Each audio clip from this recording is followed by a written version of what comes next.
আসলে আমরা না বিপদ এলে বুঝতে পারি না যে কি করা উচিত। আমরা ভয় পেয়ে যাই। বিপদ এলে আমরা ভয় পেয়ে নিজেদের দূরে সরিয়ে রাখি। কিন্তু এটা কি জানেন? সমস্যা কখনো একা আসে না। সমস্যা আরও কিছু সমস্যাকে সাথে করে নিয়ে আসে। যত বেশি আপনি সাহসের সহিত বিপদের মুখোমুখি হবেন, যত বেশি আপনি শক্ত হাতে মনের জোর নিয়ে সমস্যার মুখোমুখি হবেন, ততই দেখবেন সমস্যা আপনাকে দেখে ভয় পেয়ে পালাবে, বিপদ আপনাকে দেখে ভয় পেয়ে পালাবে। আর জীবনে কি ভাই সমস্যার শেষ আছে? জীবনে কি ভাই বিপদের শেষ আছে নাকি? প্রতি ক্ষণে ক্ষণে আমাদের সমস্যার পর সমস্যা লেগেই থাকে।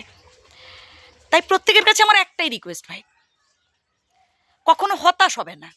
বিপদে পড়লে না বিধাতার কাছে শক্তি প্রার্থনা করুন।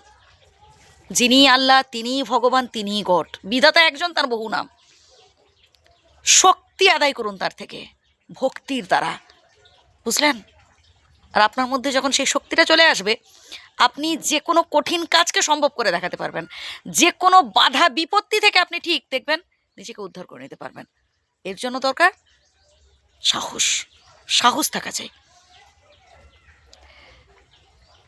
আর কখনো দেখবেন যখন আপনি ভালো কাজ করতে যাবেন, আপনার পরিবার, আত্মীয় স্বজন, বন্ধুবান্ধব এরা কেউ আপনাকে সাপোর্ট করবে না। আপনাকে ভয় দেখাবে। প্রয়োজনে আপনাকে একাকী এগোতে হবে।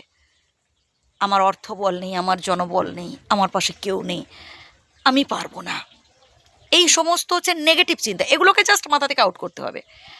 আপনাকে একাকেই এগোতে হবে। যদি তোর ডাক শুনে কেউ না আসে, তবে একলা চলো রে। এগুলো কি শুধু কথার কথা হয়ে থেকে যাবে? শুধু গানের লাইন হয়ে থেকে যাবে? না, এটা কাজে করে দেখাতে হবে, বুঝলেন? আমি জানি আপনি এই সমস্যা থেকে বেরোতে পারবেন, এবং এর জন্য দরকার সাহস। আর সেই সাহসটা আপনার মধ্যে আমি সঞ্চার করতে চাইছি। তাই উঠে পড়ে দাঁড়ান এবং মনের জোর বাড়ান, নিজেকে পাওয়ারফুল করে তুলুন, নিজেকে ভীষণভাবে স্ট্রং রাখার চেষ্টা করুন।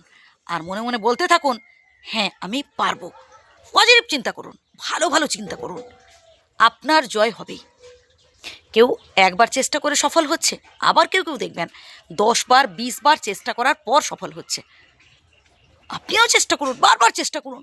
ওই 2-1বার চেষ্টা করেছেন, পারেননি, এতে হতাশ হচ্ছেন কেন? কেন ভাবছেন যে আপনি কোনোদিনও মাথা তুলে দাঁড়াতে পারবেন না? কোনোদিনও আপনি আপনার দুঃখ দুর্দশা দূর করতে পারবেন না? কেন ভাবছেন? আপনি পারবেন। সফল হয়ে দেখান। শত্রুকে জব্দ করতে হলে, সমালোচকদের মুখে চুনখালি দিতে হলে একটাই রাস্তা খোলা, সেটা হচ্ছে সফলতা অর্জন। আর যতদিন না সফল হতে পারছেন ভাই, কারোর কথা শুনবেন না পেছনে। যারা নিন্দা করছে করুক, যারা সমালোচনা করছে করুক, আপনি সামনের দিকে এগিয়ে যান। ভালো থাকবেন।